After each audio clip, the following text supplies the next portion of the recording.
Mereka jauhkan kita daripada masjid, karena tiang daripada agama ini adalah solat, dan sumber kekuatan solat itu adalah masjid. Sekarang bukan hanya masjid-masjid seluruh dunia, pusat masjid seluruh dunia yaitu Makkahul Mukarramah, dan mereka sudah menang. Seperti dikatakan oleh guru kita tadi, tertawa terbahak-bahak mereka. Mereka tertawa terbahak-bahak, itu yang mereka inginkan. Ribuan tahun mereka berpikir bagaimana caranya Masjidil Haram itu sepi dan lengang, dan sekarang bisa terwujud. Dan akhirnya masjid-masjid juga di seluruh negeri muslim dibuat juga jauh daripada umatnya. Kalaupun ada yang memaksakan diri sholat, dibuat jauh-jauh sehingga jamaah itu digarap oleh syaitan. Dan mereka sudah dapatkan target mereka. Seluruh anak-anakku sekalian, keistimewaan ulama itu adalah dimanapun dia berada, dia itu ibarat gula yang didatangi oleh semut-semut yang baik. Dimanapun saja ulama berada, dia ibarat gula, ya. Maka ulama dimanapun berada, dia menjadi public figure. Ketika yang lain semua duduk di bawah, beliau duduk di atas, ya. Sementara yang mendengarkan di bawah siapa? Para konglomerat termasuk diantaranya, ya. Orang-orang yang sangat melarat juga termasuk di dalamnya. Kemudian para penguasa, para pejabat, semuanya gabung di dalam. Ini hanya terjadi pada para ulama dimanapun mereka berada, apalagi di akhir zaman. Ulama adalah pembimbing yang paling bisa diandalkan dan dipercaya. Tentu saja ulama-ulama Rabbani, bukan ulama-ulama sembarangan, bukan ulama-ulama,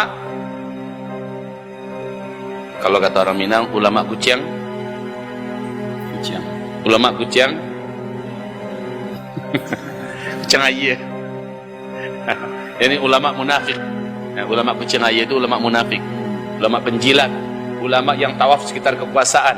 Bukan ulama itu, tapi ulama yang terus berani mengatakan al-haq, sekalipun pahit dia tetap menyatakan al-haq, menyampaikan yang hak. Di akhir zaman merekalah yang pantas, dan merekalah yang patut, dan merekalah yang bisa membimbing, menuntun kita untuk selamat. Di balik penggagasnya di belakang layar itu adalah 5. Yang pertama, dia ingin jauhkan manusia, khususnya umat Islam, umat Nabi Muhammad, dari para ulama mereka. Dirancang supaya jangan ada umat ini dekat dengan para ulama. Nanti ulamanya dituduh yang macam-macam. Kalau perlu ulamanya divaksin semua agar ulamanya terkena. Lalu ulama akhirnya dirancang supaya cepat tewas dan mati, agar umat kehilangan ulamanya. Dan umat juga dibuat takut dengan ulama. Awas, ulama itu kemana-mana berada, dia sudah begitu banyak interaksi dengan manusia, dia itu pembawa virus. Kan begitu jahatnya, sehingga umat jadi takut mendekat dengan para ulama. Targetnya jelas, agar umat kehilangan pemimpinnya. Pemimpin sejati, apalagi di akhir zaman, adalah ulama. Yang kedua, mereka jauhkan kita daripada masjid, karena tiang daripada agama ini adalah solat, dan sumber kekuatan solat itu adalah masjid. Sekarang bukan hanya masjid-masjid seluruh dunia, pusat masjid seluruh dunia yaitu Makkahul Mukarramah, dan mereka sudah menang. Seperti dikatakan oleh guru kita tadi, tertawa terbahak-bahak mereka. Mereka tertawa terbahak-bahak, itu yang mereka inginkan. Ribuan tahun mereka berpikir bagaimana caranya Masjidil Haram itu sepi dan lengang, dan sekarang bisa terwujud. Dan akhirnya masjid-masjid juga di seluruh negeri muslim dibuat juga jauh daripada umatnya.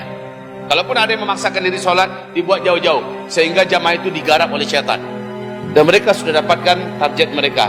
Yang ketiga, mereka jauhkan supaya kita menjadi lemah. Mereka jauhkan kita dari apa? Dari pendidikan.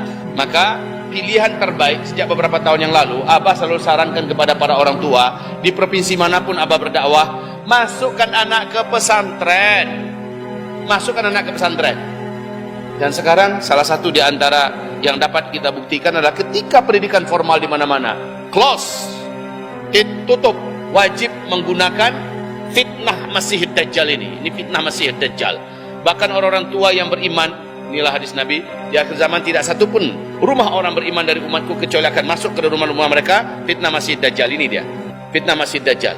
Di dalamnya diselipkan fitnah Dajjal, gambar-gambar yang jahat, acara-acara yang jahat, program-program yang merusak otak, dan di dalamnya ada hipnotis, ada sihir. Semua anak, semua orang tua dipaksa untuk bersama dengan benda ini.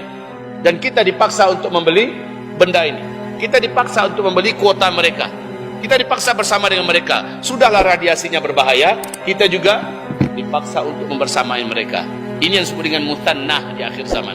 Itu yang ketiga, jauhkan mereka dari pendidikan Islam. Alhamdulillah sampai saat ini kita masih mampu eksis.